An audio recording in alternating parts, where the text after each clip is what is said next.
রান্না করছি। জিরে ফোড়ন দিয়েছি,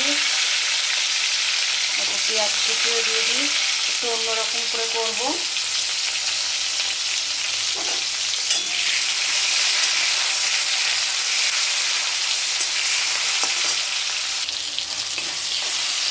তেল করছি,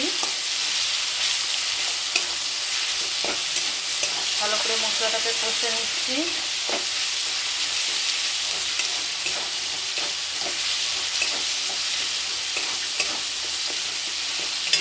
গ্রেভিটা দারুণ হয়েছে।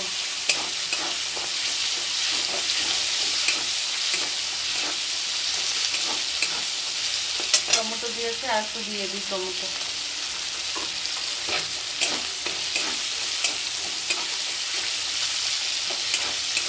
দারুণ হয়েছে কালারটা।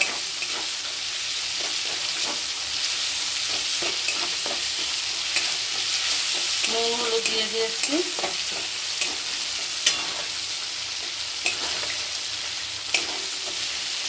কষা মোটামুটি হয়ে গেছে, জল দিয়ে দেবো।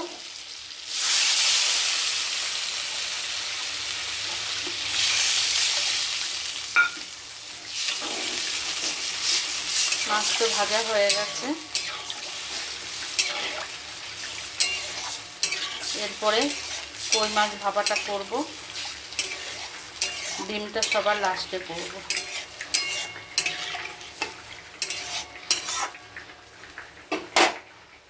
আস্ত মাছগুলো রেখে দিয়েছি আর কাটা মাছগুলো করে নিয়েছি। ঝোল ফুটে গেছে, মাছগুলো এবার দিয়ে দেব। এই অল্প অল্প করে 3 রকম মাছ করলাম।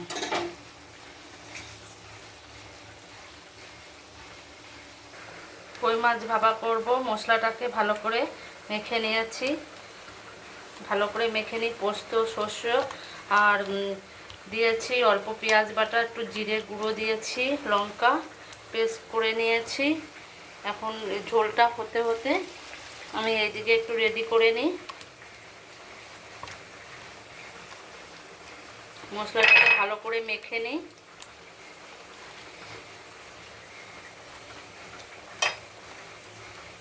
অল্প মাছ, অল্প করেই করে দেখি। পোস্ত বাটাও দিয়েছি।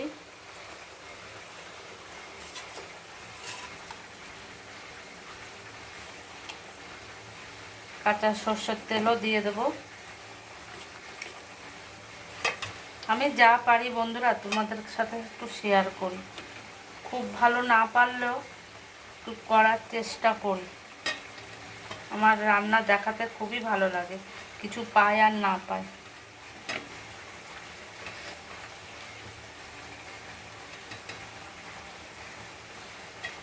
অনেকেই আমার রান্না দেখে মুখ ঘুরায়, সে ঘুরা, তাদের ঘুরানোর দিন দিয়েছে ঘুরা।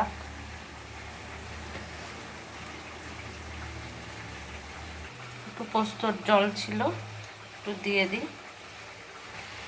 কাঁচা সর্ষের তেল দিয়ে দিয়েছি। কেমন হবে জানি না,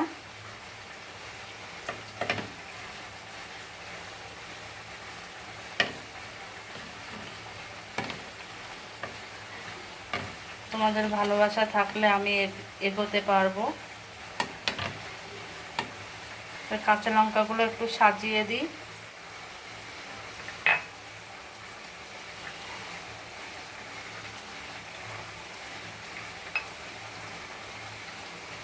ঢাকনা বন্ধ করে দিলাম।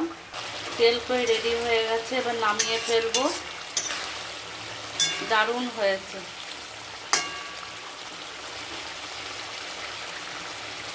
তেল কইটা হয়ে গেছে, খুব সুন্দর হয়েছে, দারুণ। তাই গরম জল বসিয়ে দিয়েছি, কড়াই আর ধুলাম না, এর ওপরেই বসিয়ে দেবো। টিফিন কৌটোটা বসিয়ে দিয়েছি। 20 মিনিট 25 মিনিট হোক, তারপরে দেখাচ্ছি কেমন হয়েছে। ভাপাটা এবার হয়ে গেছে। আমার স্ট্যান্ড নেই তো, সেই জন্য এরকম জলের ওপর দিয়েছি, এরকম হয়ে গেছে। দেখানো হচ্ছে। দারুণ হয়েছে ভাপাটা, দারুণ সেন্ট বেরিয়েছে, দারুণ অসাধারণ। সিদ্ধ হয়ে গেছে কেমন, গ্রেভিটা দারুণ হয়েছে।